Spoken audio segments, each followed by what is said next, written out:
Hi, I'm Ruby and I'm doing an Aerospace apprenticeship with Cardiff and Vale College. So when I was doing my GCSEs, I decided I didn't want to do A-levels, so I started looking for apprenticeships. On National Apprenticeship Week, I found Cardiff and I applied for their apprenticeship scheme. All the lecturers are brilliant. A lot of them have industry experience, which is obviously really helpful for us getting to learn from people who've already done the jobs themselves.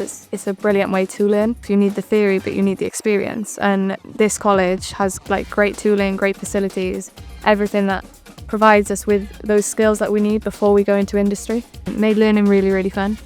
So it sets you up really, really well. And we're really lucky to have got all them facilities here to work with. It gives you so many opportunities, so many experiences, and I couldn't be more grateful for it, really. I was lucky enough to win the CAVC Apprenticeship Award, which was brilliant. It would be really cool if I could be one of the youngest licensed engineers in the country. For me, I think it's the best thing I've ever done for myself, getting an apprenticeship. Do it. Just throw yourself into it.